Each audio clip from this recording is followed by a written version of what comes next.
A Madrid, estan des de l'any 81 fins a l'any 90, vaig començar a estudiar la història de Catalunya dintre de la història d'Espanya. O sigui, perquè és una cosa que molts no volen reconèixer la importància que ha tingut Catalunya. O sigui, mentre Espanya era mediterrània, el 99% era català, no? Després ja quan va venir l'Atlàntic, que serà la següent conferència el mes que ve, però també hi vam tenir coses a veure. Vull dir que avui em limitaré només al Mediterrani i veureu, en principi, què passa.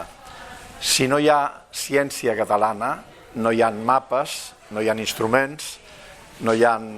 I van tenir tota una sèrie de jueus que van ser els que van fer la cartografia de Mallorca, precisament el Julio Rey Pastor, i jo el vaig tenir primer d'enginyer, el llibre de càlcul era del Julio Rey Pastor. I aquest era un fanàtic de la cartografia i va fer un llibre que es diu La cartografia mallorquina. Me'l va regalar en Martí Vergés, que és el que va fundar la UPC, la part d'informàtica, vam ser molt amics, i tinc un original signat per el Julio Rey Pastor. Imagina't si és un... Llavors, què era la cartografia mallorquina? Eren jueus que sabien molt de matemàtica. No hi ha cartografia sense matemàtiques.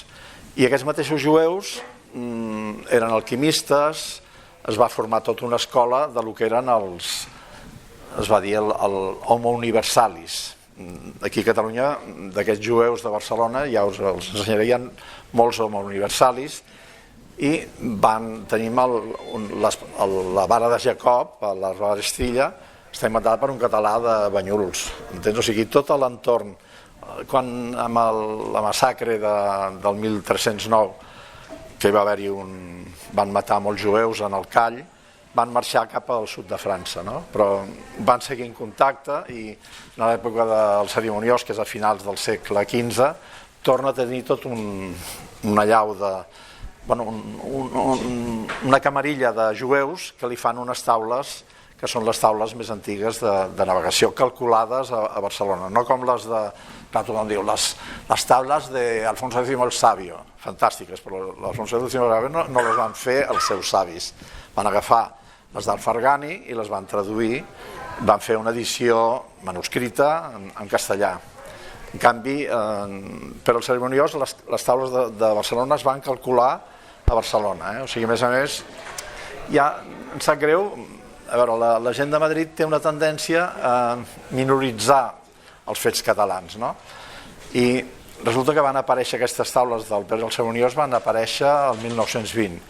Hi havia un especialista de Madrid, no recordo el nom, sortiran aquí en les diapositives, li diuen, oiga, estas tablas que puede ser están en latín y tal, unas están en hebreo.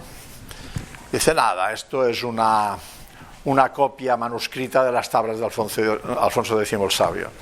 I sort que hi havia la part hebrea, perquè un investigador suís s'ho va estar mirant, diu, això no té res a veure amb les taules. El rei Pere, no sabien quin Pere era, al final va sortir que era el Cerimoniós, i va anar estirant, aquest em sembla que es deia Steinsmeister o alguna cosa així, un nom que vol dir talla paper o talla alguna cosa, i aquest bon home va treure l'origen d'aquestes taules. N'hi havia en hebreu a 3 biblioteques a tota Europa i són les primeres taules de latitud, longituds no, perquè no venen fins al segle XVIII, però les latituds i alçades sobre l'horitzó dels astres fet en el 1375. O sigui, això és important, que estava fet per jueus catalans. Hi havia un jueu de Sevilla, també, vull dir les coses com siguin, però a l'equip de 5 o 6 savis hi eren tots jueus en aquella època. És una cosa curiosa. Comencem, aquí sempre poso aquest... Jo soc català, o sigui, en Balmes va dir, abans de llegir un llibre d'història, heu de llegir la biografia de l'historiador. Jo no soc historiador, però soc català, o sigui que... Evidentment sempre va arropar dintre una miqueta, però intento ser equànim i si una cosa no la puc demostrar no la dic mai. O sigui, el George Santayana va dir que el poble que no coneix la seva història es veurà obligat a repetir-la. O sigui que hem d'estudiar la història de Catalunya perquè no l'haguem de repetir. Aviam, això és una frase que la coneixeu tots, aquesta la sé des de segon o tercer de batxillerat, que la diu el rei Pere, el Bernat d'Esclot va dir que si no portaven els peixos l'escut d'Aragó, que no podien sortir a la superfície en el Mediterrani, no? Aquí això ho faig per al Carles, perquè sempre em diu, explica de què va la cosa. Doncs mira, va de tot això. O sigui, de fet, he agafat unes 11 conferències, totes aquestes conferències les tinc d'una en una i les puc desenvolupar molt llarg, una hora de cada una d'elles. Aquí hauré d'intentar compactar-ho, perquè al Mediterrani us explico tot el que jo crec. Aviam, no explico la història de Catalunya, alto, o sigui, la història de Catalunya faltarien mesos de conferències per explicar-la, però sí que explico les coses que no s'han explicat. O sigui, quan he fet 14.000 articles a la Viquipèdia, llavors vaig fer una conferència sobre la sortida de la Volta al Món, precisament, que el Magallanes he trobat el document original, se li va assignar l'encomienda a Barcelona. I vaig fer una conferència sobre això a Molins de Rei, que era on estava Carles V en aquell moment, perquè hi havia la pesta de Barcelona, i va venir un catedràtic, que és l'Àngel Casals, vam sopar després, ell va fer la seva conferència, jo vaig fer la meva, i li dic dels 14.000 articles. En aquella època en devia tenir 10.000. Diu, perds el temps. Diu, va venir el senyor Aznar davant de 30 catedràtics d'història i ens va dir: tenemos a gente a sueldo en todas las Wikipedias para corregir los errores históricos que se suelen cometer. I jo he fet aquests 14.000 articles des de l'any 2009, m'han esborrat 1.000 articles. Vaig fer un article de la corona catalana-aragonesa, esborrat, no se puede hablar de corona catalana-aragonesa. Aquí us demostraré que hi ha arguments, si accepten castellano-leonesa, que no ha existit mai, en el moment que es casa l'Urraca, no sé qui, i es crea la corona de Castella, León desapareix. I com que nosaltres ens vam inventar la corona catalana-aragonesa, que no existia tampoc, però és una llicència poètica, ells s'han inventat la de castellano-leonesa i està acceptada oficialment pel govern espanyol. En canvi, catalana-aragonesa no l'accepta. I aquestes discrepàncies, aquestes tractar una miqueta de costat, és el que... Bueno, el primer, el més important és aquest, el llibre del Consolat del Mar. El vaig fer jo en 4 idiomes, les 4 Wikipèdies. Llàstima que no hi ha massa gent interessada, perquè se l'han llegit unes 50.000 persones en anglès, unes 20.000 en castellà i unes 4.000 en català. La francesa m'han posat que no parlo prou bé francès i hi ha una etiqueta i tal, però aviam, el llibre del Consolat del Mar és tan bestial, s'ha traduït, és la base de tot el dret marítim internacional. Tenim un senyor, que és l'Antoni de Capmany, que va fer un estudi a fons de tots els manuscrits, però el manuscrit més antic s'ha trobat a Palma de Mallorca fa uns mesos. El tenia un tio amb un obrador per recolzar la taula, perquè la taula no li caigués, i vam veure allò, és el manuscrit del llibre del Consolat del Mar més antic que hi ha. Bueno, no us explicaré el llibre, només l'esmento, que és molt important. El dret català, el llibre del Consolat de Mar, els consolats catalans, aquest és l'article que he fet jo en català i l'he traduït a 4 idiomes. Aquesta paraula que posen aquí, d'origen català, en castellà m'hi han posat d'origen valenciano. O sigui, van a darrere i no deixen que les coses siguin catalanes. Us ho dic perquè hi ha una... Soc amic del fundador de la Viquipèdia, el vaig conèixer a Dansk, precisament. I la Viquipèdia, si us connecteu amb algun blog, editeu com si fos el Word i tal, no? La Viquipèdia seria d'editar amb una cosa quasi HTML. I els joves ho aprenen i tal, no? Però els vells sempre en ve gent que els hi faci l'article biogràfic o el que sigui, no? I li vaig demanar que fes un editor que fos fàcil, com el Word, com el Blogspot, tota aquesta colla. El vaig convèncer i ja hi ha aquest editor que el Dani el fa servir molt. Bueno, aquí tenim el d'allò. Vaig fer una llista, això és un resum del llibre del Capmany, de totes les versions que s'han trobat fins avui dia. Hi ha una sèrie de manuscrits, uns impresos en català, però, esclar, s'ha traduït a l'holandès, s'ha traduït en moltes llengües. O sigui, pràcticament el llibre de Consolat de Mar és la base del dret marítim internacional. I el més important és aquest d'aquí. El senyor Davis va fer un recull del Black Book of the Admiralty posant article del Black Book of Admiralty i article del Consolat del Mar. I podeu veure, en aquest llibre del 1874, que es pot descarregar a internet, la comparació de tots els articles que fan servir la Lloyds i tota aquesta gent, que està basat en el nostre Consolat de Mar. Vull dir, això és, ja et dic, no puc... Connecteu-vos i veureu els articles que he fet i us els podeu llegir.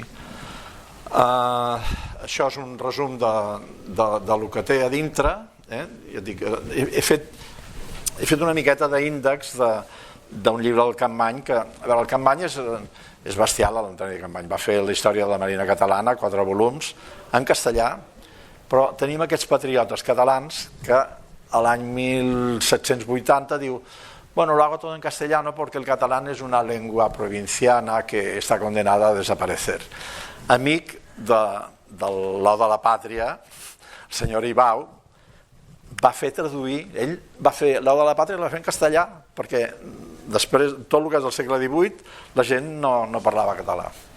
Quasi com jo soc analfabet en català, vull dir... Aquí, per què parlo del Regne de Catalunya? Trobareu molta gent que diu que el Regne de Catalunya que no ho és, sobretot els manyos. Aviam, si Jaume I, en la conquesta de Múrcia, vol recaptar el dret de bovatge per anar a conquerir Múrcia, i els manyos li diuen que ells no saben el que és bovatge, li diu, doncs que sapigueu que a Catalunya sí que m'ho paguen i vindran a fer la guerra. Múrcia es va conquerir només amb tropes catalanes, perquè els manyos no hi van voler anar. Però els diu, sapigueu que Catalunya és el millor regne d'Espanya. Si en el llibre dels fets el senyor Jaume I diu que és el millor regne d'Espanya, suposo que algú ho devia saber. O sigui, no ho accepten els historiadors. Ningú no accepta que Catalunya fos un regne. És clar, és l'argument per dir, no se puede decir corona catalana aragonesa, porque León sí que era un reino, pero Catalunya no era un reino, ¿no? Aviam, diuen, era el conde de Barcelona, sí, conde de Barcelona, i de Pallars, i d'Empúries, i de Foix. O sigui, ell diu que Catalunya és el millor regne d'Espanya perquè té 5 comtats.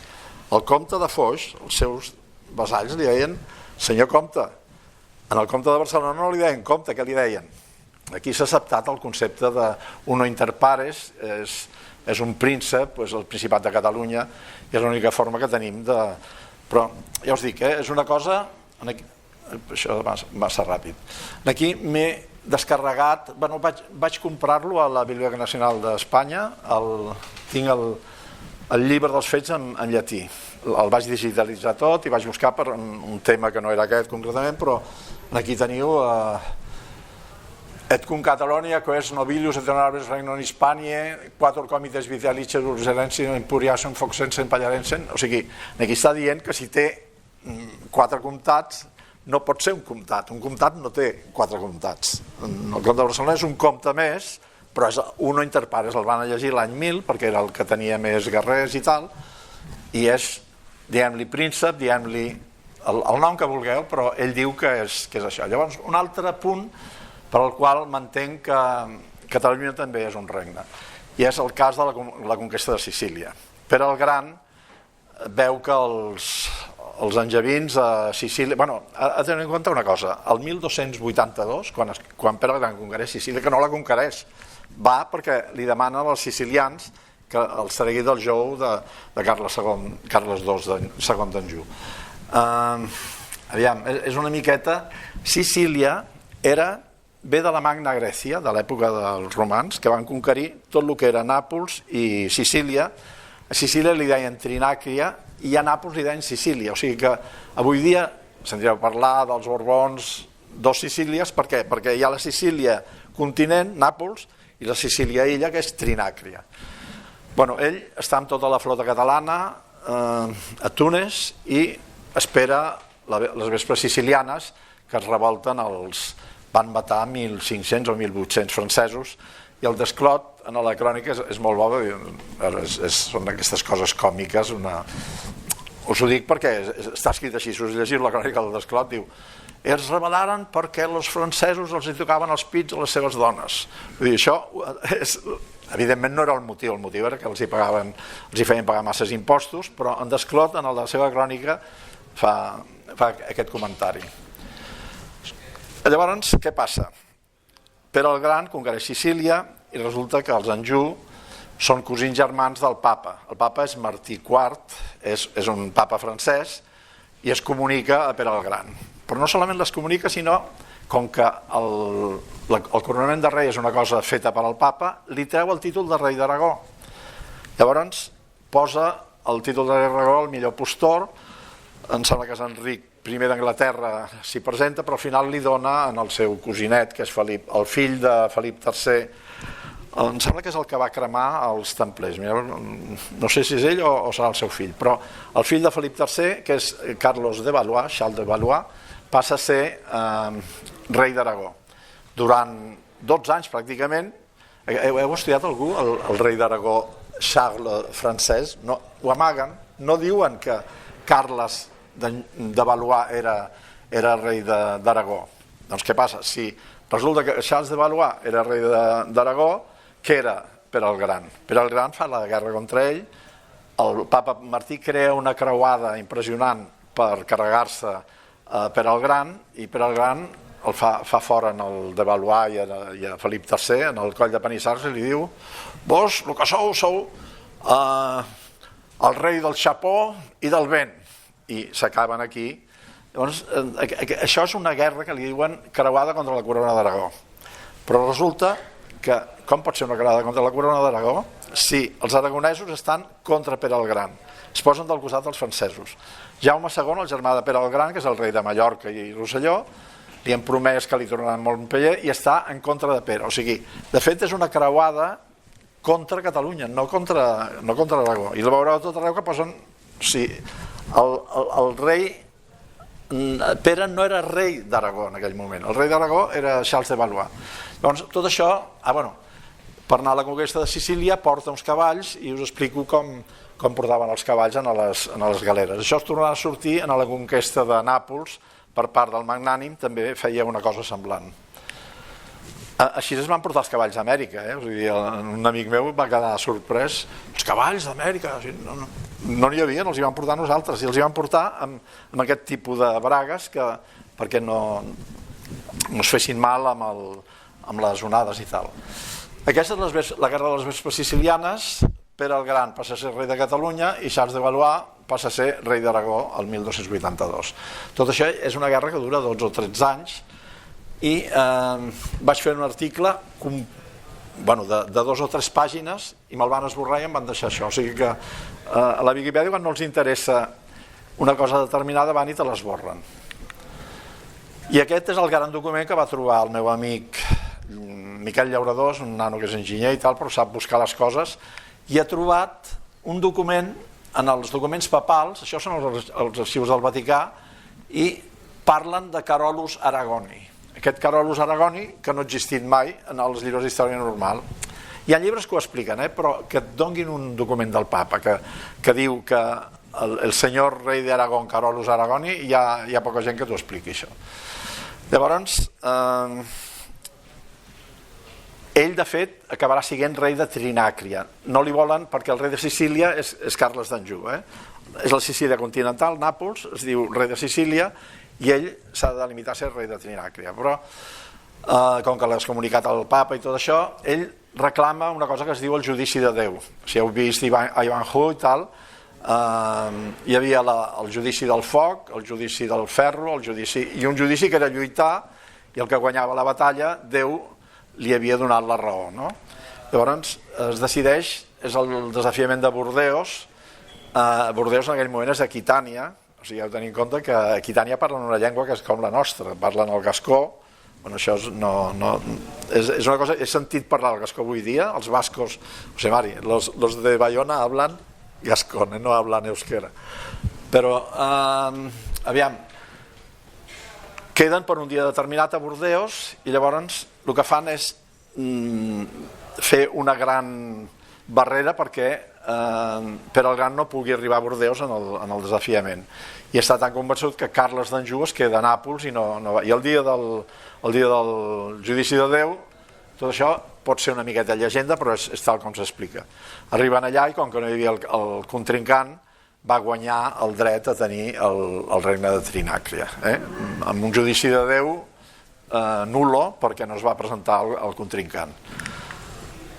Aquesta croada anticatalana que us he parlat, és una miqueta... Existeix aquesta croada anticatalana que veureu que a tot arreu posa creuada anticorona d'Aragón, però no és així, això és per al Gran, al coll de Panissars, suposo, en el moment que fa fora en el Carles d'Anjou i li diu això del vent i tal, no? La pau de Nagni, hi ha dos tractats, hi ha la pau de Nagni, després la pau de Caltabellota, i per aquí al final mor, entre les dues paus, mor Pere el Gran i ho deixen el seu fill Jaume el Just, que pacta amb el papa i fan un tracte que és el que es feia en aquella època. Diu, deixem de barallar-nos, jo em caso amb la teva filla, i Jaume el Just es va casar amb la filla de Charles d'Anjou, no? Aquesta és la Trinàcria, fixeu-vos que té aquesta forma d'aquesta noia, té la forma de l'illa de Sicília, per això li van donar aquest nom. I la pau final ja és el 1302, aquí ja Jaume el Just passa a ser rei de Sicília amb el nom de Trinàcria encara. Mireu si és important tot això, això són coses que troba aquest amic meu. En el moment que fa una desfilada triomfal per al Gran a Palermo, Boccaccio té coneixement d'això i ho explica en el Decameron. Això és el Decameron de Boccaccio i diu: Pietro di Raona, signor dell'isola di Benvenuto, faceva in Palermo una meravigliosa festa con il suo baroni nella qual armeggiando egli alla catalana. Armeggiando és fer mostra, o sigui allò que fa l'equip vencedor, que desfila i tal i qual, doncs armeggiando amb els cavalls a la catalana. O sigui, hi havia una forma de desfilar que en Boccaccio la reconeix com armeggiando a la catalana. El compromís de Casp, aquí algú em pagarà, però la senyora Quintana recordo que em va dir la culpa de tot la va tenir el compromís de Casp, perquè fins al compromís de Casp és la casa catalana, el casal de Barcelona, però a partir del compromís de Casp el senyor Fernando de Antequera passa a ser el rei de Catalunya, no?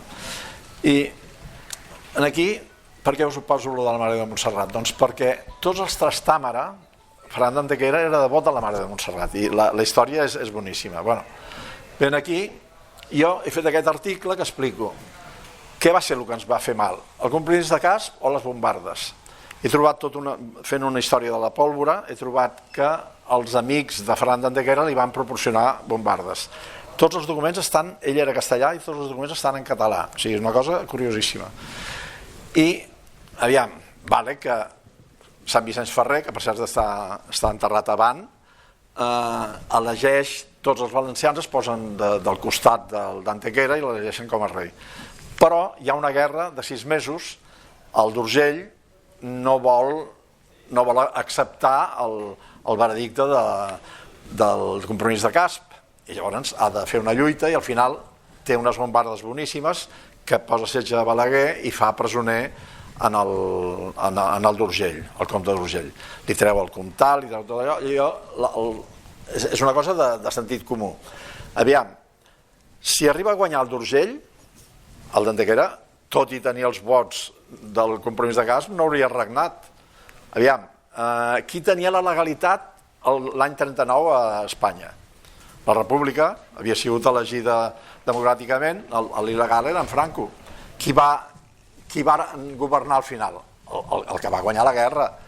Si hagués guanyat la República hauria tingut legalitat i mando, però com que va guanyar en Franco va deixar de tenir el mando. Doncs en aquest cas del compromís de Casp jo ho veig així. Soc molt amic de l'Armand de Fulvial, vaig trucar i li vaig explicar que si estàs carregat de punyetes, no, això no ho accepta cap historiador, però jo és que no soc historiador però tinc sentit comú. O sigui, com pots governar si perds la guerra?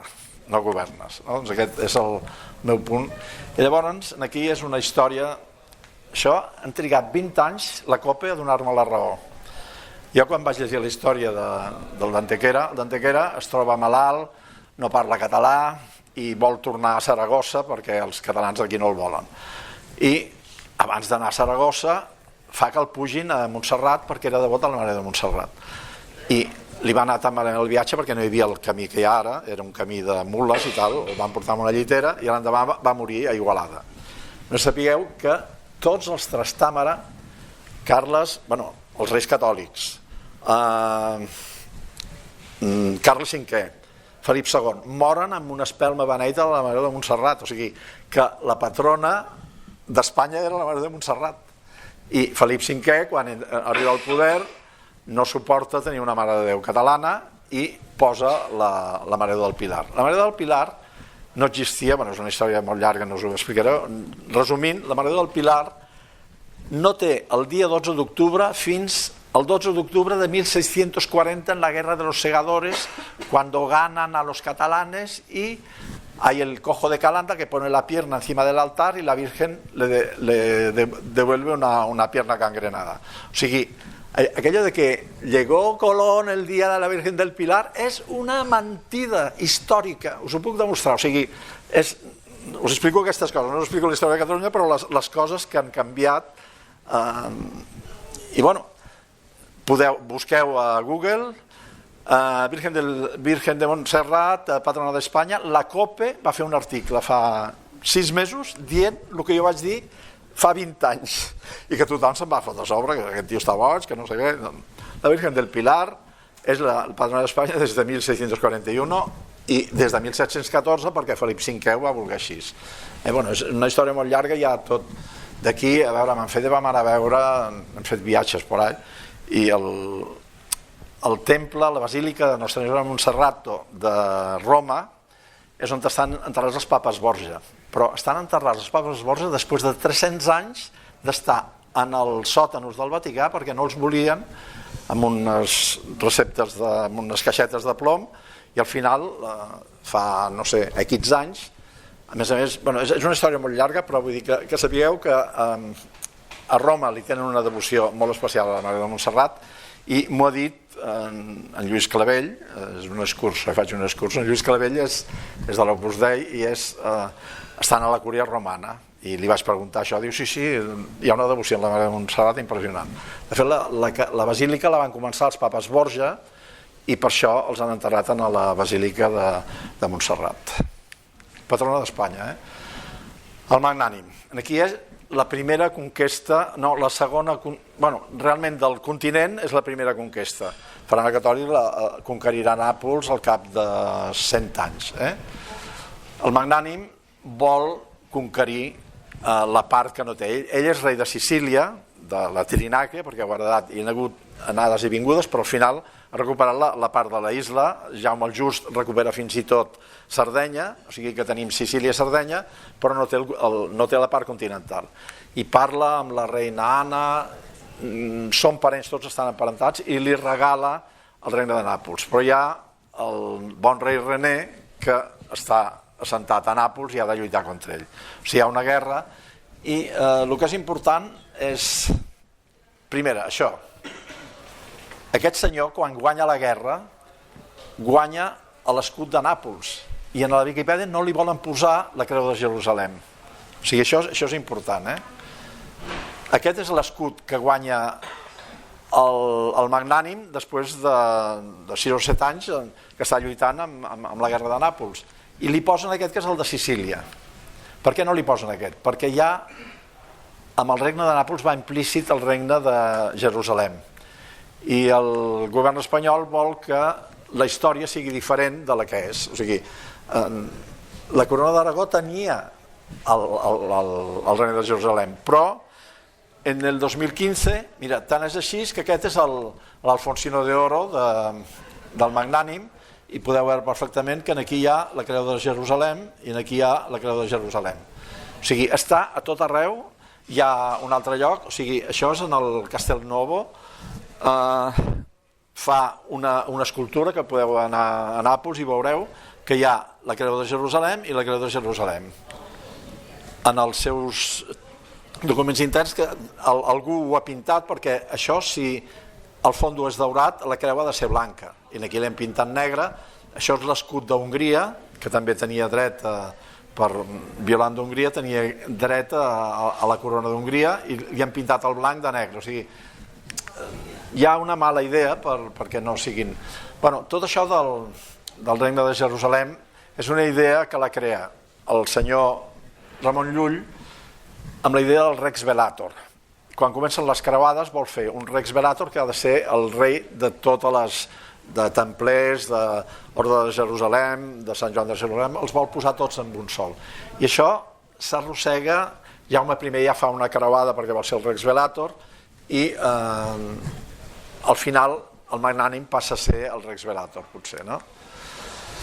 La campanya de Nàpols, això és importantíssim perquè vaig fer un estudi de la pólvora, parlo de la pólvora catalana, i heu de tenir en compte que el senyor Alfons el Magnànim va carregar a Barcelona 200.000 magranes de coure. 200.000 magranes de coure, hi ha els documents. A part, aquí no ho posa, però va carregar 1.000 cavalls amb unes tarides, que són els cavalls que es posaven amb aquell sistema penjat. No? Llavors, tot això està trobat per dos llocs. Aquestes magranes que teníem els catalans, magranes de pólvora, estan en el Liber Elegantianum. Aquell llibre el vaig comprar, que és bestial, és com a la símil del segle XV per aprendre llatí. O sigui, posa una frase en llatí i una frase en català, una frase en llatí i una frase en català. I és un llibre un taco així, Hi ha un filòleg que és alemany, té un nom alemany però és valencià, s'ha tragat tot el Liber Elegantianum, ha anat posant en ordre les frases i li ha sortit un llibre que és l'Obsidionis Rhodie, que és un llibre que va escriure un francès en llatí sobre el setge de Rodes, que els cavallers de Sant Joan de Jerusalem estan a l'illa de Rodes, és del 1480 o una cosa així, i us imagineu, sense ordinador, això es fa amb la punta del nas, no? Però va anar buscant les frases i té pràcticament el 80% del llibre Obsidionis Rhodie, que l'autor del Liber Elegantianum, és un tal Esteve, va anar posant frases i les traduïa pel català, però n'hi ha una d'elles que és precisament la de les magranes d'or, o sigui, ignis artificiosos paraven varis modis recònditos i aparellen focs artificiosos, sois focs grecs en diverses magranes amagats. Quan no saben ben bé el que és la pólvora en aquesta època, parlen del foc grec, però de fet és un producte químicament diferent. Aquí són les magranes de pólvora, d'aquestes són de coure. Heu de tenir en compte una cosa, nosaltres això ho tenim 100 anys abans que Castella, 100 anys abans que... o 150. Quin és l'himno nacional espanyol? La marcha de granaderos. ¿Qué son los granaderos? Los que llevan las granadas. O sigui que les granades, que ha passat a ser un nom internacional, en anglès, en alemany, tots diuen granades perquè es va inventar aquí, però les van inventar en català i es deien magranes. O sigui que jo soc català però em baso en els documents, vull dir, els cavalls. L'estol del Magnànim, que se'l va cap a Sicília, va carregar 1.000 cavalls en 13 vaixells de càrrega. I a més, tenim un amic, en Dani i jo, que és el Paolo de Ventimiglia. El senyor de Ventimiglia anava amb aquest sèquit dels 1.000 cavalls. Tot això està tret de la crònica del capellà del Magnànim, que es deia Melcior Miralles. M'he comprat el llibre original i ho he pogut... encara que està molta cosa a internet. Aquí una cosa que va trobar en d'allò... Sí, els cavalls els posaven d'aquesta... Me catxis. No. Bueno, els posaven d'aquesta manera, això és d'un altre moment, és del 1529 aquest, però em va dir, és que no hi havia portes, aquelles portes que tenen els ferris, les tarides i les galeres no tenien portes, treien unes quadernes, pujaven els cavalls i després tornaven a calafatejar, o sigui que si es enfonsava el barco, quan arribaven al port de destí tornaven a treure aquestes quadernes i aquí està fent, és un calafat, calafatejant un barco. Llavors, el que fa el Magnànim, amb aquests 1.000 cavalls que porta, que són cavalls catalans portats a Nàpols, crea la primera escola d'art eqüestre del món.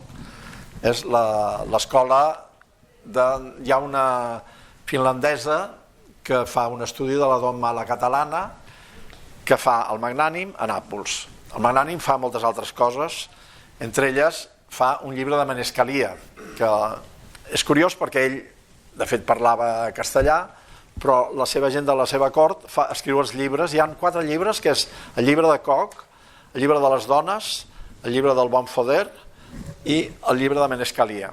Manescalia per què és important? Perquè avui el cotxe és una cosa important, no? Però és que, esclar, el 1420 el que hi havia eren els cavalls, o sigui que el manescal que sabia, en francès li diuen le maréchal, o sigui, li donaven el títol de maréchal perquè tenir els cavalls en forma era una cosa importantíssima.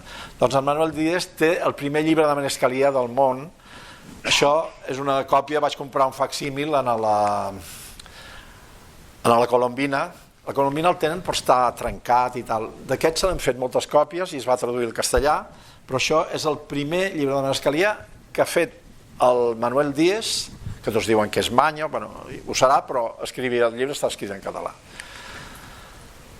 Bueno, farà el catòlic i la segona conquesta de Nàpols. Aquí us posaré només això perquè és tota una explicació del per què la creu de Jerusalem i tal, però faria falta més diapositives.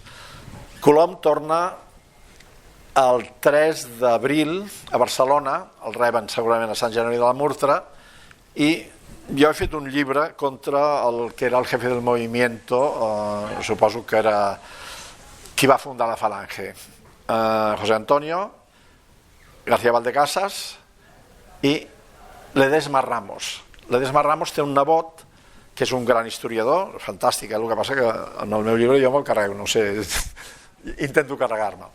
Però aquest bon home diu una cosa molt important, i és que allò que va venir en una conferència, dice, es que lo que dice Colón en la primera carta, estando en la Calavera encima de las Islas de Canarias, no es un error porque en catalán se ha dicho siempre Calavera. Calavera en comptes de Caravella, no? Tot això diu, es que estaban, la cita la poso per això, estaban los reyes católicos de vacaciones en Barcelona y llegó Colón y les presentó a los indios y tots els puros i aquestes coses. Els reis catòlics no estaven de vacances a Barcelona, els reis catòlics estaven recuperant el Rosselló i la Cerdanya, perquè en la guerra civil, que va durar 10 anys, de 1460 a 1470, hi havia Blanca de Navarra, que tenia un fill, que era el príncep de Viana, i Juan Enríquez, quan mor Blanca de Navarra, és la segona de Joan II, i vol recuperar la corona per Ferran el Catòlic. El príncep de Viana acaba mort i Navarra acaba per al seu costat lliure. La part francesa és els Albret, que són els que amb Enric IV seran els futurs reis de França, no? Els Albrets eren de casa reial i eren els reis de Navarra. Ferran II haurà de, després de fer aquest pacte amb els francesos a Barcelona, és el Tractat de Barcelona de 1493, i què fa? Els reis de França li tornen el Rosselló i la Cerdanya. Diu, però tu has de mirar cap a l'altre costat perquè ens anem a conquerir la Nàpols dels teus cosins. El fill natural d'Alfons el Magnànim és el rei de Nàpols. Després del seu fill hi ha 3 reis de Nàpols de la branca bastarda del Magnànim. Doncs un senyor que es diu Charles com es diu, on t'ha mort? Leonardo da Vinci mor en un castell de França, que se l'ha emportat Francesc I, i el senyor és el senyor d'Amboise. Els senyors d'Amboise tenen l'escut d'armes català. El senyor d'Amboise conquereix tota Itàlia i quan acaba de conquerir Itàlia, comença el 1495 i el 1499 pràcticament tot el regne de Nàpols ja és francès. Llavors Ferran el Catòlic, estos franceses que estan atacando a mis primos, i se'n va i reconquereix Nàpols, envia el gran capità i hi ha la segona conquesta de Nàpols. Però és una... Maquiavel diu que es va basar en Ferran el Catòlic perquè és maquiavèlic, o sigui, deixar que els francesos mirar cap a un altre costat, en comptes d'anar i barrar-los el pas, no, deixa que conquereixin els territoris dels seus cosins i després ell se'n va alliberar, si els hagués alliberat, els seus cosins tornarien a ser reis, doncs passa ell a ser rei de Nàpols. És una maniobra una miqueta... Ningú us ho explicarà d'aquesta manera.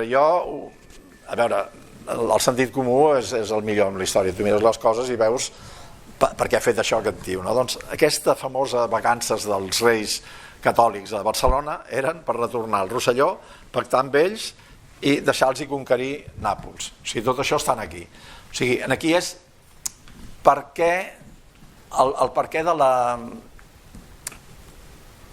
la corona de Jerusalem. La corona de Jerusalem, el bon rei René l'hereda per la casa de Lorraine. Ferran el Catòlic conquereix Nàpols, per tant té dret, com que el rei de Nàpols tenia el títol de rei de Jerusalem, té dret en aquest títol de rei. I llavors, en principi, el 2015 el senyor Rajoy va fer una Real Orden signada per, em sembla que encara devia ser Juan Carlos, dient que heredamos la corona de Jerusalén porque el Papa Pío XII en 1506 hizo una bula entregándonos el título de rei de Jerusalén. En aquest títol ja estaven a la Casa d'Aragó, possiblement des de Pere el Gran, però segur des del Magnànim, quan conquereix Nàpols i té el dret en el títol de rei de Jerusalem. Llavors, hi ha una cosa que us el posaré després, no sé si està aquí. Hi ha un moment que es crea una aliança de Francesc I amb els venecians, amb algun príncep, amb el papa Clement VII i amb els turcs. O sigui, per anar contra Carles V s'alien amb Soleiman el Magnífic. Una cosa totalment antinatura. O sigui, musulmans i papa i Francesc I, catoliquíssim, i els venecians contra Carles V. Carles V se'ls carrega, entra a Roma, fa el sac de Roma, el papa ha de fugir amb un pollino a Castel Gandolfo, s'acolloneix i li envia un emissari. De fet, pràcticament un 30% del regnat Carles V se'l passa a Barcelona. Per què? Perquè comença després de la dieta de Worms, no detén a Lutero, fan un parlament a Worms i en Lutero els hi fum tot el pamfleto del protestantisme. El deixa anar perquè diu que estava amb la bandera blanca de Parlament i després ha de fer una guerra que acaba amb la batalla d'Esmalcalda, que es carrega tots els protestants. Veureu aquella figura eqüestre de Carles V, que és en Tiziano, la pinta després de la batalla d'Esmalcalda. Tot això, aviam, què passa aquí? Doncs passa que està a Barcelona Carles i el papa Clement VII, que és un Mèdicis, li envia un emissari a Barcelona i li diu, escolta, me'n vaig de l'aliança amb Francesc I i amb els turcs si agafes el meu nebot, Alexandre de Mèdicis, i el poses a Florència, perquè hi ha uns senyors condottierios que per la força de les armes han tret els Mèdici de Florència. I hi ha l'anada i vinguda. Jo l'he fet a la Viquipèdia amb el nom de Tractat de Barcelona de 1529. No hi era a cap Viquipèdia, tot els d'allò on és està tret de... Jo m'he llegit els llibres d'història i sé que hi va haver-hi aquest pacte i el que es diu a les males llengües és que Alexandre Mèdicis no era el nebot del papa, sinó que era el fill del papa. Però Carles V posa... Aviam... Sí, us poso primer aquest. Posa setge a Florència i aquest quadre, quan el vaig veure, és bestial. Tot això està ple de senyeres catalanes. Tot el setge. Aquest quadre l'ha pintat un pintor, no és famós com a pintor, és l'autor de l'Esvite, els que conegueu una miqueta l'art. En aquella època no hi havia fotocòpies. Llavors, per identificar els quadres, hi ha un senyor que explica el quadre amb molt de detall i és aquest, l'autor d'aquest quadre. Això està en els oficis de Florència, però un pintor de categoria que totes les obres d'art es basen en l'estudi d'aquest senyor. No me'n recordo el nom, però tant és. El cas és que... Vasari, exactament. Doncs el Vasari va pintar aquest quadre i el va pintar... Tot això es pot ampliar si aneu a la Viquipèdia i veureu que està tot ple de senyeres catalanes. O sigui, Quina importància té això? Això és en el 1529, ve després com a conseqüència del Tractat de Barcelona. I què passa aquí? Doncs passa que tota la... Ara aquí no tinc un mapa de la Toscana, però la Toscana l'any 1000 arribava fins al mar. Era des de... Hi havia Lucca, tot el riu fins a la desembocadura, i l'any 1100-1200 es parteix per la meitat i la part navegant, que són el comtat de Pisa, el ducat de Pisa i Siena, són els grans navegants, possiblement molt millors que els catalans, i nosaltres els hi agafem el relleu. Però amb Carles I, en Carles V, posa setge a Florència i després ha d'anar reconquerint tot el ducat de Pisa per donar-li als Mèdici. O sigui que els Mèdici al final acabaran tenint la Toscana actual, però això és fet amb tropes de Carles V i que ho acaba Felip II. Felip II ho acaba 10 anys després de la mort del seu pare. És una guerra molt llarga i es queda tota la costa de la Toscana se la queda com les bases americanes d'avui dia. Entens? Són bases espanyoles que es diuen los presidios de Toscana. Aquests presidios de Toscana són tan importants que Napoleó se'ls apodera, això 200 anys més tard, i crea el regne de Toscana i posa amb un seu germà de rei de Toscana. I quan arriba a Waterloo, sí, no sé si és a Waterloo o abans, quan el vencen la primera vegada, on te'l posen, el desterren a la illa d'Elba, que és la capital de los presidios de Toscana. És on hi va haver-hi aquell ferri que va embarrancar, està entre la illa d'Elba, Piombino, en uns llocs que jo ho he fet navegant a vela amb un Coronado 35 i és molt interessant tot aquest tema. Vull dir, que sapigueu que el que avui dia es diu la Toscana, el 1529 era la meitat només, i Florència arribava amb un camí de sirga, tenia un camí de sirga al llarg de l'Arno per poder remuntar el riu, o sigui, per baixar, baixaven amb la corrent, i per pujar tenien la sirga que hi ha a l'Ebre per arribar fins a Florència. O sigui, l'Arno és aquest riu, arriba a baix de tot, però trepitjant el ducat de Pisa. Bueno, això que us volia ensenyar és una altra cosa molt important. Aviam, això és le chemin des Espanyol. Jo he tingut uns amics a la Ligúria, a Niça, i aviam, des de l'època dels romans es podia passar d'aquí, hi ha una noia belga aquí, que no sé si es podia passar per aquí, per aquest camí o per aquest camí. Aquest camí és l'autopista de l'edat mitjana. O sigui, és totes les guerres, Carles V, per les guerres de la Lliga d'Esmalcalda, la batalla no és Esmalcalda, és la Lliga d'Esmalcalda, i la batalla és la de Mühlberg, aquella que està al Carles V, i confós els noms. Doncs tot això ho he fet amb el Fede Quintana, precisament. Des de Besançon, passant per el Piccolo San Bernardo, passant per el Valle d'Aosta, i arribàvem a Gènova, que ens estaven esperant el José Mari i el Jero a l'entreno d'Europa de Flying Dutchman. Doncs tot això, a partir d'aquí, hi ha un moment que queda tallat avui dia, però encara es pot fer aquest camí dels espanyols. Però esclar, jo passo de dir-li camí dels espanyols, perquè el chemin des Espanyol el fa Felip II amb un enginyer que es diu Gabrio Cervelloni, que és de Cervelló, d'on teníeu els astillers, José Mari. El señor de Cervelló estaba en Milán, amplió todo este camino de los españoles para que pudieran pasar carros y cañones, y durante unos 80 años todos los tercios de Flandes salían de Barcelona o de Génova y pasaron este camino de los españoles unos 150.000 soldados para combatir a los de los Países Bajos revoltados, etc. O sea que el camino de los españoles es una cosa importantísima y se hace en época de Carlos V, pero yo creo que Carlos V usa este camino muchas más veces. O sea, cuando vino por arriba navegando hasta Laredo, cuando el resto de los viajes que hace 100 los hace por la ruta de Génova y por el camino de los españoles. O sea, tener en cuenta que este camino de los españoles no se cuenta lo que era en realidad. O sea, hay una obra como el Lazarillo de Tormes, que es no me acuerdo cómo se llama, y va con su señor Mendoza por este camino de los españoles. Además está el duque de Alba con Felipe II en los Países Bajos, y dice, y partió el duque de Alba a España por postas.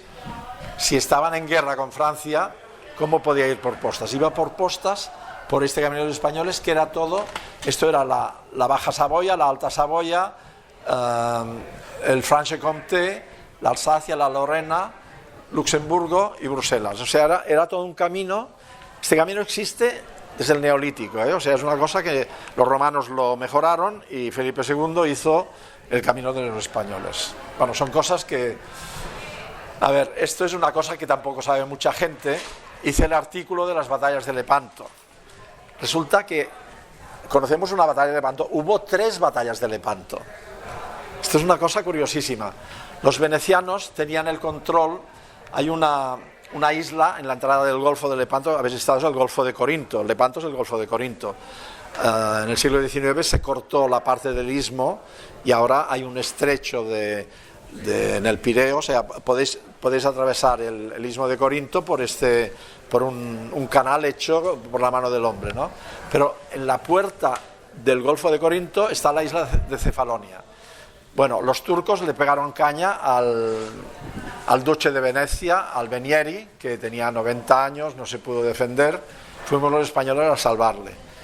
Se habían apoderado de la isla de Cefalonia y el gran capitán, con una nave, una flota que sale de Barcelona, van y conquistan la isla de Cefalonia. Y cuando tenemos la batalla de Lepanto en 1570, tenemos la base española en la isla de Cefalonia, que si no la tuviéramos no habríamos podido ganar la batalla. O sea que estas 3 batallas de Lepanto, que lo he hecho yo en la Wikipedia, he puesto ese nombre de las 3 batallas de Lepanto porque vas leyendo libros y sabes cosas. ¿Alguien sabía lo de las 3 batallas de Lepanto? Me parece que no. Bueno, pues son cosas de los 14.000 artículos que he hecho en la Wikipedia.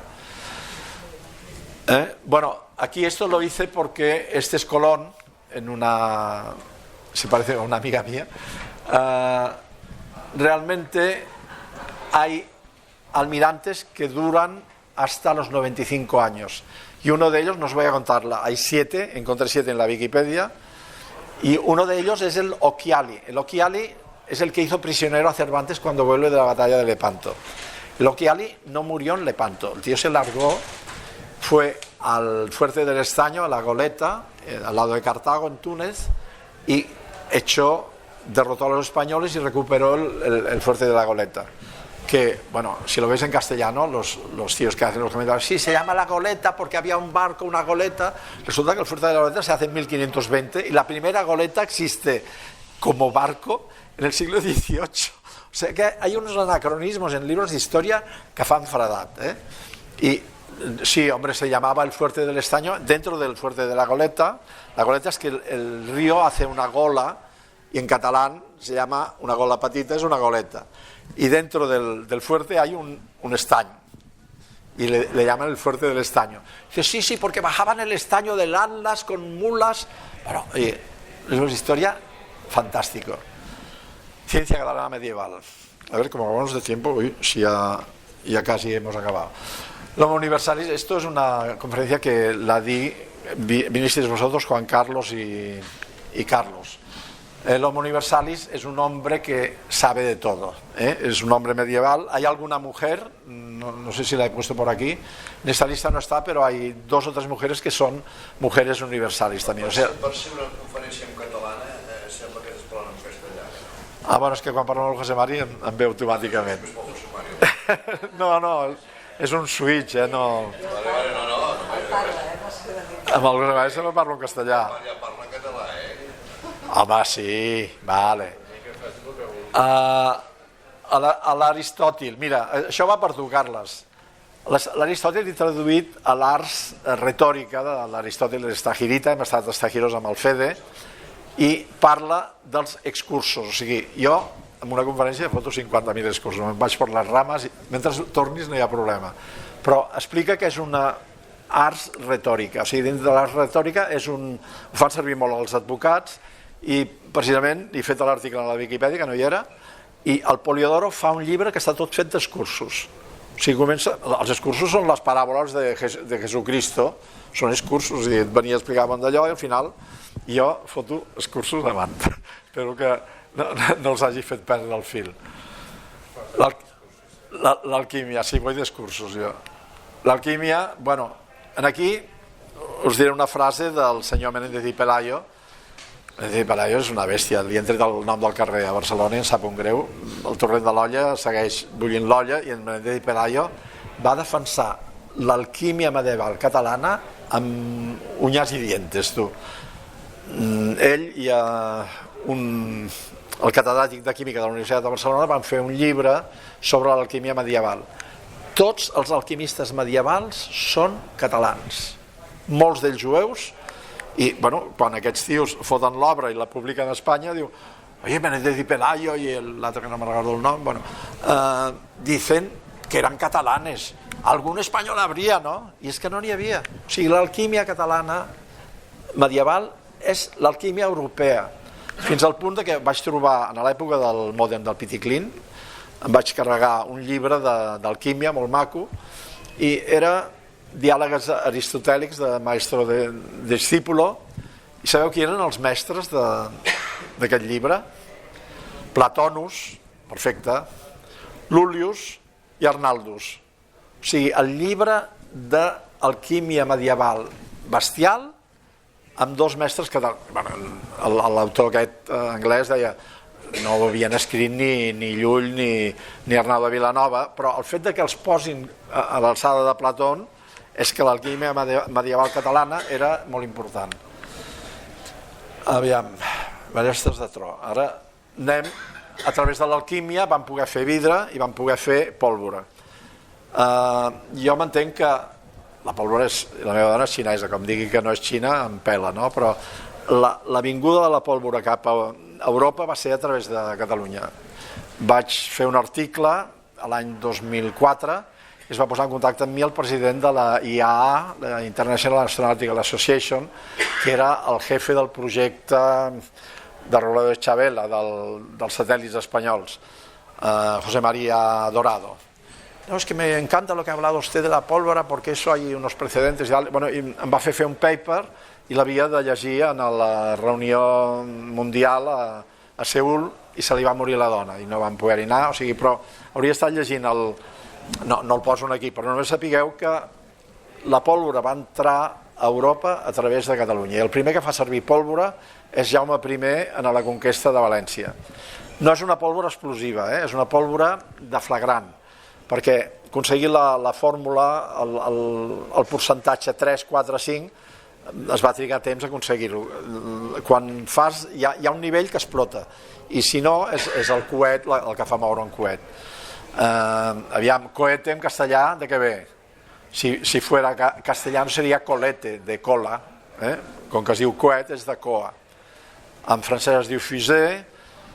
Bueno, aquí és molt llarg, però que sapigueu que la roqueta ve perquè Jaume I, quan fa els coets per atacar Museros, el castell de Museros, diu, i van fer roquetes com si fossin filoses. La roca filosa es diu roca en italià també, i quan els italians ens han copiat el sistema, els anglesos han agafat el roca, de roqueta, que és, si us hi fixeu, un coet té una forma d'una filosa de dona, té un capdell al començament i una cua, no? Doncs ve d'aquí, o sigui, és tot una paraula, encara que a Catalunya s'ha perdut el nom i trigat 15 anys a trobar com es deien a l'edat mitjana els coets, es deien ara no em ve el nom, lluminàries. Quan parlen de lluminàries, les lluminàries avui dia són una cistella amb unes teas encendidas dentro, però en l'edat media en Catalunya, bueno, trobo un escrit de Venècia del Cominges, diu, i marxé a Venècia a ver, això és que vaig fer l'article en castellà, marxé a Venècia a ver la fiesta del Salvador en el mes de agosto, da gusto ver las luminarias como vuelan en el aire. Las luminarias, si es una cesta encendida, no vuelan en el aire. Esto es... El Cominges ho va traduir per luminària. Bueno, Aquí hi ha tota una cronologia de tota la pólvora a Catalunya. Pere el Gran li demana al rei Pere III li demana al rei de Mallorca que li enviï ballestes de tro. Tot això és una recopilació que ha fet el llaurador, l'Estret de Bonifacio, la Gràcia, poi con la gàbia, el veritat, porten escopetes, porten... O sigui, som els que fem servir... El pare Pons m'havia explicat, en Josep Maria Pons Guri, que en la batalla de Barcelona, entre els dos Peres, Pere el Cruel i Pere Terç, Pere el Cruel tirava unes brígoles en pedra i nosaltres li vam contestar amb una bombarda i li vam ferir, li vam fer caure el castell i Pere el Cruel va haver de marxar.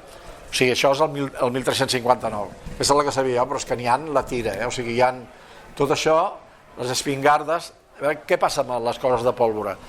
Com que tiraven pedres amb sistemes com catapultes, una espingarda, si ho mireu en francès, una espingarda és una catapulta, però l'espingarda, com que tira pedres amb pólvora, agafa el nom. O sigui, tots els noms d'armes de foc agafen el nom d'una arma de torsió o de contrapès. O sigui, el trabuc no, però el trabuc a l'edat mitjana era un d'allò que trabucava pedres. O sigui, un trabuc de pólvora no trabuca res, en canvi totes les armes... A veure, jo tinc una teoria meva. L'arc abús. O sigui, primer hi havia l'arc de tro. L'arc de tro era un canó així que el teníem a finals del segle XIV, el teníem. I són com aquells que tiren en els jocs d'artifici de la festa major, i allò feia un boom, i li deien arc de tro. O sigui, era un arc, perquè tirava una cosa, i feia un tro. Quan això es va baixar a un tamany així de 2 centímetres, d'una 9, llavors ja no fa aquest tro, fa una sacsejada. I arc a burs en anglès és la paraula mateixa, en anglès i en català. En castellà és salva o sacsejada. O sigui, l'arc a burs és que feia una sacsejada. Li vaig dir a un amic meu caçador, i diu, tens raó, perquè quan els caçadors tirem sense posar l'escopeta en l'ombro es diu tirada bursada. O sigui que l'arc a burs, la paraula arc a burs seria una paraula catalana que ve d'un arc amb sacsejada. Bueno, això és una teoria, ahí lo dejo, perquè no... Escopeta de ballesta disparada amb 9. O sigui, ja tenen escopetes, en l'època del Magnànim parla el seu secretari de fet, això ho vaig donant a l'historiador de la història de l'exèrcit de la guerra catalana, perquè vam trobar que el 1571, en la guerra de les Alpujarres, hi ha un mudèjar que tenia una escopeta. Això està en aquest llibre que està escrit el 1571, explica que tenia una escopeta de rastrillo. L'escopeta de rastrillo la situaven a Madrid l'any 1600 i en canvi nosaltres l'hem trobat 30 anys més, 29 anys abans.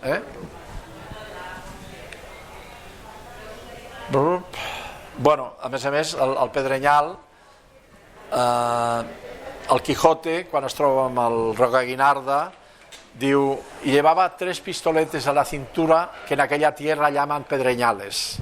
Pedrenyal és una paraula catalana i la feia servir en Rocaguinarda, i és aquestes d'allò amb una pedra foguera que fan saltar el pedrenyal. Astronomia i instruments. Bueno, l'astronomia catalana és bestial. Ja amb Ramon Llull l'acaba a París, perquè Ramon Llull anava a donar classes a la Sorbona també, sembla ser, i té aquests tractats. Té el tractat d'astronomia, el tractat de medicina i el Regionibus Sanitatis et Infirmatis. Entre tot això es barrejava la medicina amb l'astrologia. Hi havia, ara us diré una cosa que és bestial, no té a veure amb el Mediterrani, però qui és el científic més bèstia que hi ha? Newton. Vaig descobrir que els seus deixebles, quan va morir, van mirar totes les seves obres i era astròleg. O sigui, Era astròleg i era alquimista. O sigui, Newton té obres amagades que s'han publicat 200 anys després de la seva mort, d'alquímia i d'astrologia. O sigui que, és evident que l'astrologia va portar l'astronomia, és evident que l'alquímia va portar la química. Si no hi hagués hagut alquímia no hauríem arribat. El que passa que hi arriba un moment que Lavoisier comença a pesar-ho tot i els alquimistes no pesaven i buscaven la pedra filosofal, que potser algú la va arribar a trobar. A veure, tenim aquest home que el 1136 té un llibre jueus, tots aquests són jueus, vull dir, és una cosa que va a missa. L'Abraham Bar Hija a Barceloní, té la forma de la Terra i tots aquests, el càlcul dels moviments dels astres, segueix les obres de... Els jueus venen a cavall dels àrabs i els àrabs, com que han conquerit Bizanci, la biblioteca d'Alexandria, tot el saber de Bizanci els àrabs els tenen, però esclar, ha d'haver-hi algú que pugui traduir-ho al llatí i els àrabs no solien traduir el llatí, els que traduïen eren jueus. O sigui, teníem una escola de traductors al segle IX a Ripoll i es tradueixen totes les obres clàssiques, ja no, és bestial. Jo tinc un d'allò que hi ha una obra d'aquestes que explica el primer rellotge que va fer servir Silvestre II, el Gerber d'Orllac, va a Ripoll, de fet es forma a Ripoll, Vic, i li demana a l'Opidus Barquinonensis, que sortirà d'aquí un moment, li demana que li enviï l'obra aquella de Ripoll on s'explica un gnòmon, un rellotge d'aigua i unes taules astrals. L'Opidus Barquinonensis, aquest és en Llobet de Barcelona, traduït al llatí és en l'Opidus Barquinonensis. El primer, no sé si el tinc aquí la foto, aquest és l'astrolabi més antic del món, que les xifres són xifres nostres, no són... Està escrit amb caràcters carolingis. Aquest allò ha desaparegut de Barcelona, algú se'l va emportar, i el Destombes, que és un gran historiador, va voler estudiar-lo i va trobar que les taules estan fetes per la latitud 41,3 i és la latitud de Barcelona. Amb això sabem, el Martí Vergés amb una colla de científics el va demanar a París, el van portar aquí i em van fer una còpia quan jo estava amb ell. Això és un quadrant. Aviam, el quadrant per què servia? El quadrant el feia servir Colom. Qualsevol astre, als 90 graus ja pots mirar-lo per l'altre costat, o sigui que a 90 graus pots medir l'alçada del Sol, de la Lluna, de lo que vulguis, no? I amb un quadrant es podia calcular la latitud. Si tu mires l'alçada de la polar a la nit, és la latitud d'on estàs. O sigui que la latitud es coneix des dels sumeris amb una precisió impressionant. La longitud és una altra cosa, però la geografia de Ptolemeu té totes les poblacions de l'imperi romà amb latitud i longitud. I no està tan malament, O sigui, jo tinc la geografia de Ptolemeu, em vaig comprar un facsímil, i sabeu què feien? Aquesta geografia no té mapes, però van agafar tots els pobles de la costa, els van posar en el mapa amb les coordenades que deia ell, i llavors feien la línia que els unia i els hi sortia el contorn. I surten uns mapes una miqueta bèsties que els veureu si mireu la geografia de Ptolemeu, però són mapes fets al segle XV a partir d'uns textos de Ptolemeu.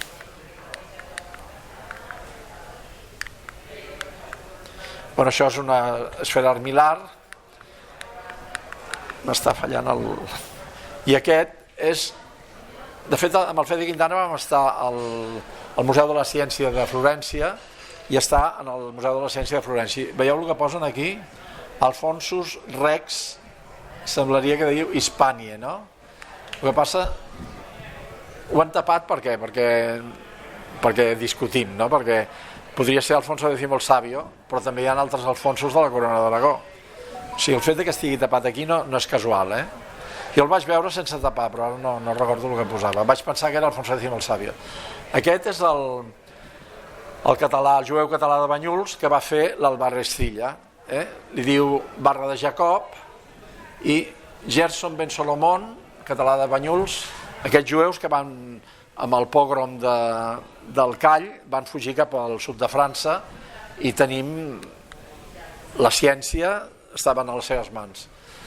Però el Cerimoniós decideix fer unes taules per poder navegar per les seves naus i tal, i agafa Abraham Japuda Cresques, Isaac Nafuzí, Isaac del Barri, Abraham i Japuda Cresques, i tots aquests els fa servir per diferents coses. Aquests per fer les taules de navegar i aquests per fer mapes. O sigui, de fet, van estar fent mapes per Pere el Cerimoniós. El seu fill, no sé si és fill o net, Joan el Caçador, el regala al rei de França, i és l'Atles català de Cresques, que està a la Biblioteca Nacional de París.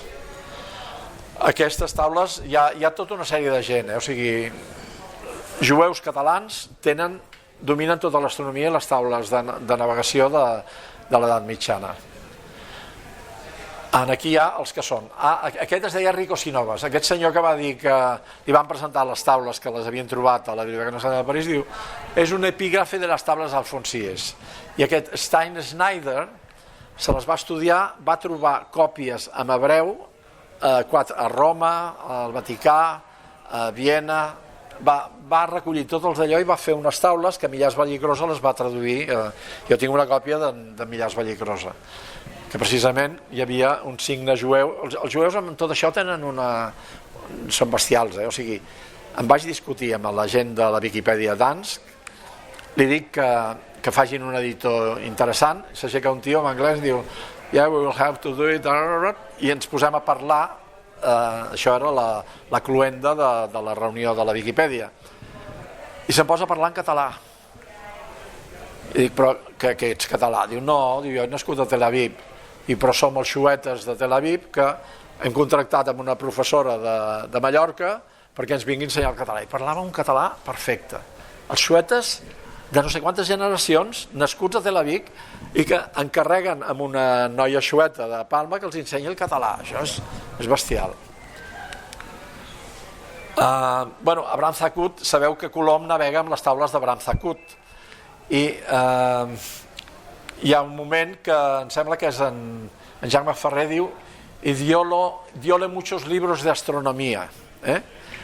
Jo m'he comprat un facsímil de les taules de Zacuto i diu que és català del sud de França i que és deixeble de tots aquells que havien fet les taules de Pere el Cerimoniós. O sigui que, de fet, les taules d'Abraham Zacuto, que són tan conegudes, que han navegat la gent, Colom, per exemple, estan basades en les taules de Pere el Cerimoniós, perquè aquest era un jueu que havia emigrat del sud de França, que era Catalunya en aquell moment, a Salamanca. O sigui, Abraham Zacuto està escrit en el pròleg de les seves taules, no m'invento res. Aquí ho vaig posar, senzillament que la paraula ampolleta la feia servir Colom per navegar. S'estan navegant fins al segle XIX pràcticament amb ampolletes. O sigui, les ampolletes a les 12 del migdia es mirava el cènit i a partir d'allà es començaven a fer ampolletes de mitja hora, que 4 ampolletes eren, 8 ampolletes era una guàrdia de 4 hores. O sigui, tot aquest fet, i no existia en català. La paraula ampolleta me la van esborrar de la Viquipèdia i vaig escriure al DIEC, i aquí em feliciten que han acceptat el terme ampolleta, animal de companyia. I aquí tenim l'ampolleta. És que en castellà és una paraula catalana. Vull dir, és que és tan obvi que la paraula era... I la van copiar els portuguesos. Ostres, m'he descuidat de posar una cosa, però ja us ho explicaré de veu. L'alquímia catalana i el vidre. Aquí, en Carles Ubach, en la conferència que vam fer al Òmnium Cultural, em va preguntar, però és que era un invent català? No, no era un invent català. L'ampolleta existia possiblement dels egipcis. Els romans tenien ampolletes, rellotges de sorra. Ara, el que passa és que ja el Walters fa un llibre sobre l'Anglaterra de les diferents famílies reials, i en el moment d'Enric VIII fa tota la història dels Tudor. I diu, esclar, es feien servir ampolletes per navegar. Diu, però els dos únics llocs que feien el vidre de suficient qualitat per poder fer ampolletes era Alexandria i Barcelona. O sigui, un historiador anglès ens posa en la palestra amb la qualitat del vidre. Vull dir, això és important. Aviam, a Itàlia, ja sabeu, Venècia, Murano té la gran fama d'allò. Llegeixo la història del vidre de Murano i creen una obra que es diu Ars Vetraria. Ars Vetraria, en llatí, expliquen com fer vidre, etc. Hi ha un moment que diu, aquesta part em sembla que està en italià, diu bisogna comprare la soda di Spagna. La soda és la barrella o el salicorn. Són dues plantes que es fan servir, ho feien servir les dones per netejar la roba al neolític. O sigui, per treure el greix es posava aquestes herbes, es cremaven, es feia cendra, es posava un sedàs, es tirava aigua i el que sortia servia per netejar la roba. Aquesta soda és la que es fa servir si fons vidre amb la soda, el vidre fon a 2.000 o 3.000 graus, però si ho barreges amb soda, pot ser soda o potassa, vull dir, ja et surt un vidre d'una qualitat o d'una altra, però el fondent llavors està a 1.000 graus, fon a una temperatura que es pot bufar i es pot treballar amb una barra de ferro que de l'altra forma es fondria tot, no? O sigui, això és important perquè aquest senyor fa el tractat, que és la seda xina, que es tradueix al llatí i es tradueix a l'italià i a altres llengües. O sigui, el que explico aquí és que el CDC era de Perpinyà. A Perpinyà hi ha el Palau del Vidre. Si aneu per tota la costa, aquesta barrel·la no es produeix a Castella.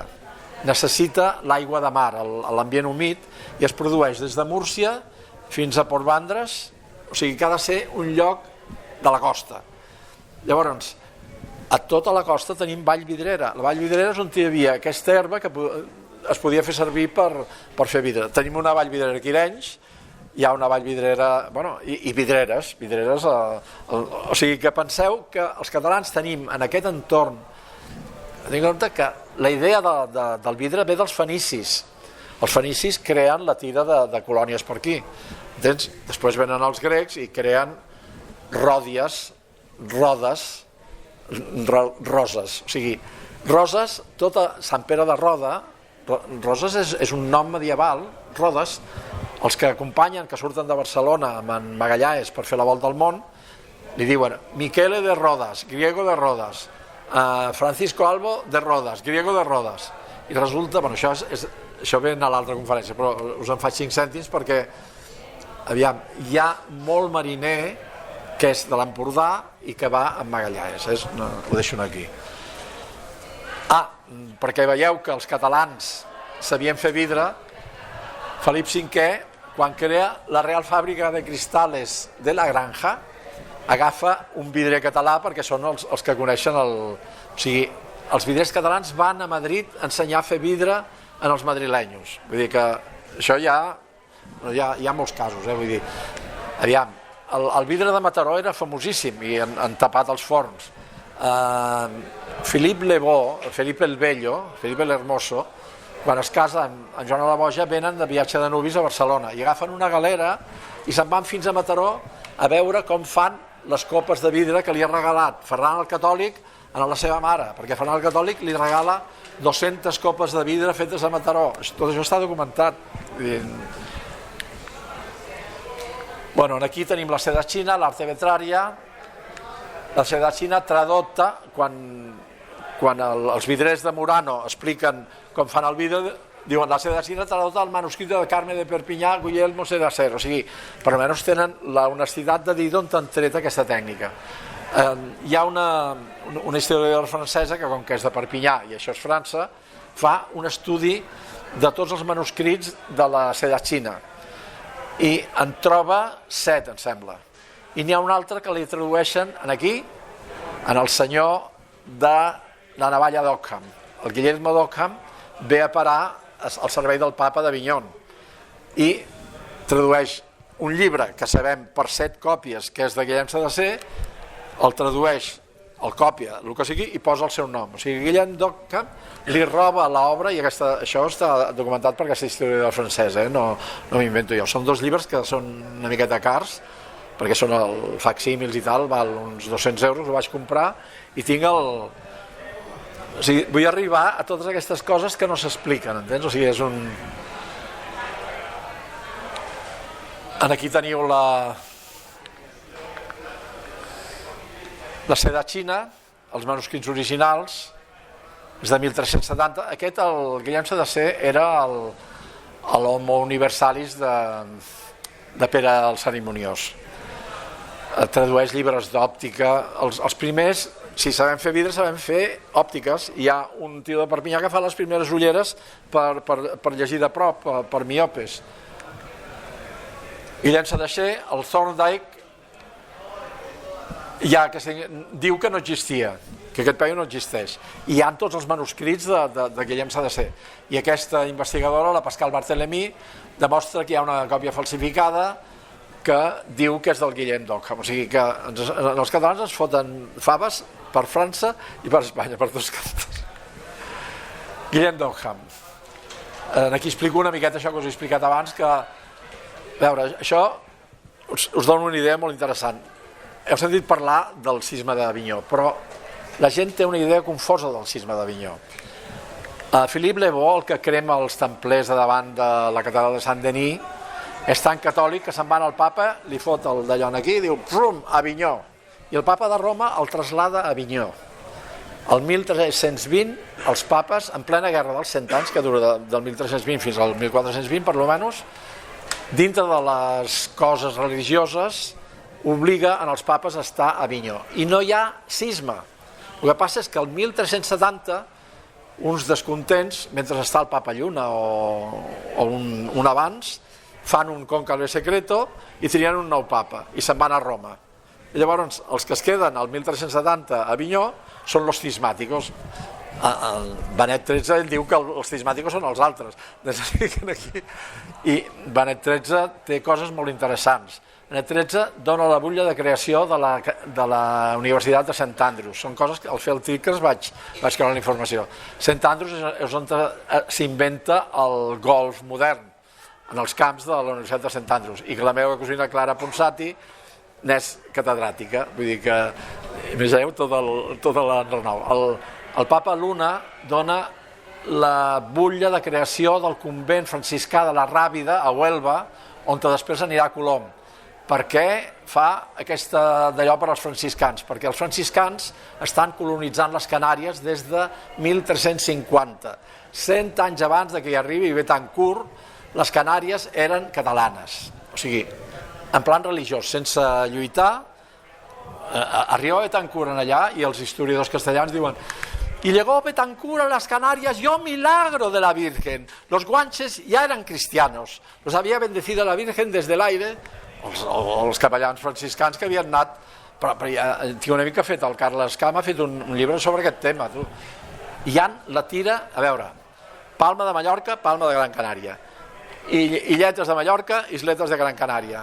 Els mallorquins van anar copiant tots els topònims de Palma a les Canàries. I tinc un amic, i jo em vaig trobar 10 o 12, però és que un tio s'hi ha ficat. A veure, el Mas Palomas, hay muchas palomas, no, és un mas que es diu Palomas, però així, a les Canàries hi ha topònims que ja hi eren abans de l'arribada dels castellans. Aquí ja és molt complicat perquè és un teva-meva entre Roma i Avinyó, perquè els catalans estan en Benet XIII, i Benet XIII està amb una família que són... amb una família dels nobles que estan a Canàries, però el que guanya al final amb Betancourt és la duquesa Roja i descendiente de Guzmán el Bueno. Sabeu? La duquesa Roja, la famosa aquesta que es va casar amb la seva nòvia i va deixar tota la família, estan empipadíssims perquè són els descendents de la casa de Medina Sidònia.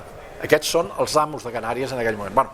Només que sapigueu que Canàries es va cristianitzar, a més, la Virgen de Candelaria, la més bonita, és la Mare de Déu de la Mercè. la Mare de Déu que està a Cagliari i que té una espelma a la mà, que a la Mercè li han tret l'espelma, perquè em dirà si la Mare de Déu de Cagliari envien a una Mare de Déu de la Mercè i en allà té espelma i a Barcelona no en té, ja m'ho explicarà. La de Canàries està menys documentat, però el timple canario és el timple menorquí. O sigui, és que tot això tinc 50, només us faig una... Bueno, això és molt important. El senyor de Peralada, que és el Rocabertí, fan venir els carmelites del Monte Carmelo i tenim els carmelites a Europa gràcies al senyor de Rocabertí i al castell de Peralada. Hi ha tota una sèrie de gent que sap molt d'alquímia i totes aquestes coses, i aquí, bueno, això que us explicava, això ho va trobar Miquel Llaurador, dèiem a veure de quan venia l'ampolleta, dels egipcis potser. Això és el casament de Peleus i Tetis, està en un sarcòfag a Roma, amb un sarcòfag romà, i com podem veure aquí ho tinc ampliat, amb un sarcòfag romà ja hi havia una ampolleta. O sigui que no és un invent català, el que passa que en un moment donat els que sabem fer ampolletes som nosaltres, i en Magallanes s'emporta 19 ampolletes per al viatge a la Volta al Món de Barcelona. Aquest és el dibuix més antic, és de 1340, de Siena, i és per això que dic que Siena formava part del ducat de Pisa i eren mariners, perquè si tenen ampolletes han de ser, però bueno, Siena és terra dintre. Les ampolletes i Joan d'Aragó. Bueno, aquí és una cosa molt interessant el tema de Joan d'Aragó. Aviam, Joan d'Aragó és Joan el Caçador, té una filla, Violant, que està casada amb el duc de Bar, i es cartegen. Hi ha un moment que li envia una partera jueva perquè ha de tenir un fill i li demana... Te vas ja. Sí, és que... Bueno, sí, no podré acabar-ho. Ara...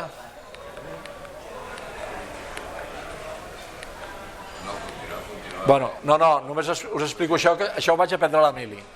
Els noms dels vents catalans, hi ha un punt del Mediterrani en què el gregal és el que ve de Grècia, el xaloc, Sirocco, és el que ve de Síria, el llebeig és el que ve de Líbia, i aquest lloc està entre Malta i el sud de...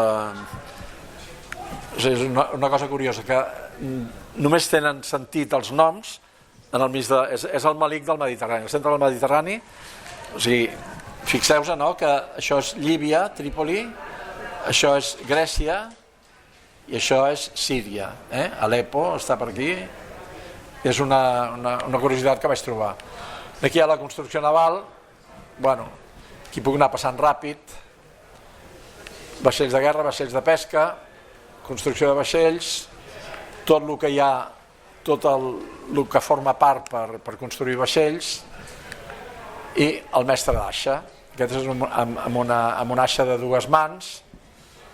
Els materials, teniu en compte que Barcelona era tan marinera que hi ha els barris que hi ha a la ciutat antiga, en el barri gòtic, que tenen els noms de les professions que servien per fer parts per als velers. Hi ha el de corders, que aquest feia cordes per guitarra. Bueno, això és el Vingaerde, dibuixa les drassanes el 1563 i això són les drassanes el 2023. Ho veieu o no? Per què s'ha fet l'edifici el 1890 davant de les drassanes? Perquè no es puguin fer barcos en les drassanes de Barcelona. Vull dir, jo ho veig així, el que ho vegi d'una altra forma. Heu de veure que teniu en compte que això ho he posat 3 vegades o 10 vegades a la Viquipèdia i m'ho treuen, perquè no volen que es vegi una evidència de que hi havia unes drassanes que ja no serveixen per fer barcos, perquè mira que són la galera real que hizo. ¿Se te había ocurrido eso o no? És una mica de voltes. ¿El qué? Que ja no tocava fer barcos en aquestes drassanes. Ja estan passades de rosca aquestes drassanes. En el siglo XIX, Sí, ja. el siglo XIX se hacían... Los bergantines se podían salir de aquí, te lo aseguro. Ja era justet, a 1850 s'acabava. No, però hi ha bergantins. El teu avi va fer el plano aquell quan el va fer? 1860. els 1860 es podien fer aquí i... Ja era el final. Ja té sentit, jo crec que aquí t'has passat. Bueno, aquí la galera catalana, vaig fer un article sobre la galera catalana. Aquesta és la quaderna mestra que va fer servir el Martín Hidalgo per fer la galera real que hi ha a Barcelona. I aquí és una cosa molt interessant perquè en el 12 del Cristià, el 1380, parla de tenir les hores en cosia, en popa, per guardar, per fer el càlcul d'estima. Hi havia un senyor que tenia les hores, en comptes de dir-se ampolleta, al segle XIV es deia les hores de navegar. Això és una galiota catalana de Bizanci, o sigui, porta els colors catalans, però aquest d'aquí és un sant bizantí, o sigui que està a Bizanci, aquesta... He anat posant... Aquesta és la galera maltesa, que és una còpia de les galeres catalanes, evidentment. Una galera veneciana, naus i coques. Aquí és una que s'assembla bastant, i és antiga, s'assembla bastant a la coca de Mataró. Llavors, hi ha coques amb 2 arbres. Lo important de la coca, perquè aquell holandès es va emportar la coca de Mataró, perquè tenia un timó de codast. Perquè el timó de codast neix pràcticament al segle XIV. Llavors, el fet de que el Mediterrani, diuen que el van inventar al Bàltic o al Mar del Nord, que en el Mediterrani tinguéssim un timó de codast. Si us hi fixeu, tot això són una sèrie de ceràmica de Mallorca del segle XII.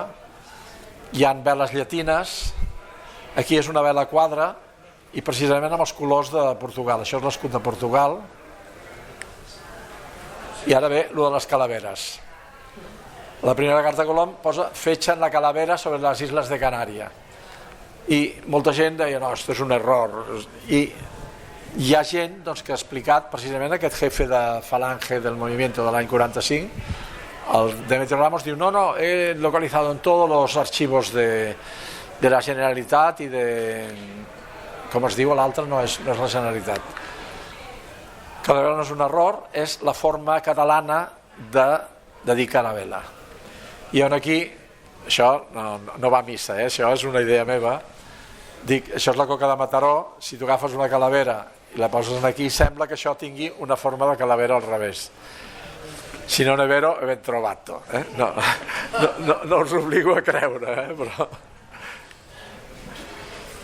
Caraveles, bueno, aquí expliquen tota... Sabia una cosa, la carraca, hem trobat la primera referència de carraca i ho diuen a mitjà, diuen càrico, il càrico catalano, càrico, carraca, o sigui que càrico i carraca vindria de càrico, que seria una coca de càrrega.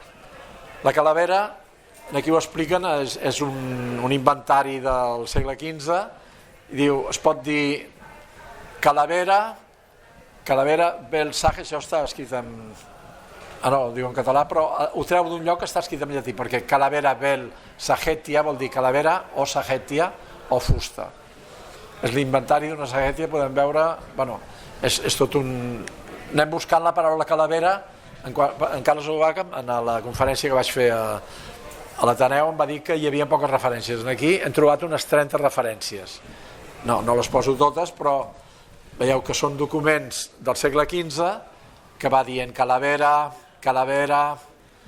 Això està tret del manual de novells ardits, que és el dietari de l'antic Consell barceloní. Això és una cosa que és de l'Ajuntament, no és de la Generalitat.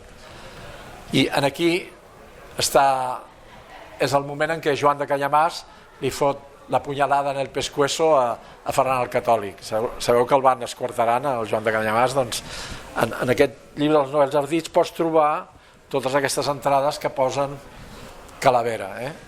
N'hi ha la tira, Jaume Carbó, la seva calavera, Perdita calavera.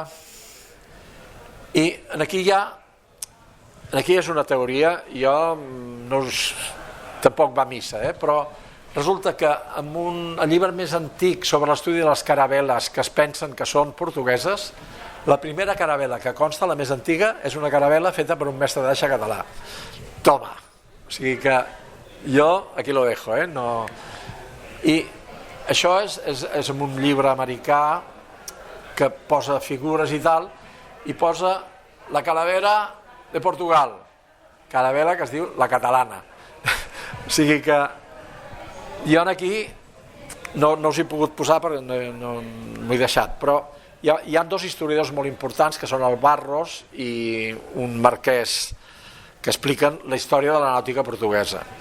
I diu: hizo venir el rei Don Enrique a maestro Jacome de Palma para enseñar a nosos maestros a hacer cartas. O sigui, això és històric. Vull dir, això ho diu un historiador del segle XVIII, el Barros, o sigui, i en un altre punt diu: hizo venir un artesano de Cecilia para hacer la caña de azúcar en Madeira. Sicília, al 1400 i pico, era nostra també, o sigui que, de fet, la canya de sucre, encara que la portem a través dels moros, ens arriben els moros, es crea en un lloc que té el clima correcte, que és Xàtiva i Gandia. I Colom, en el segon viatge, s'emporta en el Ballester de Tarragona i li fa plantar la canya de sucre al Caribe. I avui dia el Caribe és el primer productor de... Aviam, la canya de sucre jo vaig en l'enciclopèdia britànica. And you take the bagasses and you go to the Calandria and you take the Massacuita, i va dient que totes aquestes paraules són franceses, però resulta que a França no fa clima per cultivar la canya de sucre. Per tant, si Massacuita pot ser català, és que aquestes paraules en anglès venen del català. A més, com es diuen els llocs on trepitgen la canya de sucre? Los trapiches. Trapiche és una paraula catalana, o sigui que la tecnologia... Bueno, a més sabem que es va portar des de Gandia. El lloc on es produïa el sucre a Espanya al segle XV era Gandia. Vull dir, són coses, no és perquè...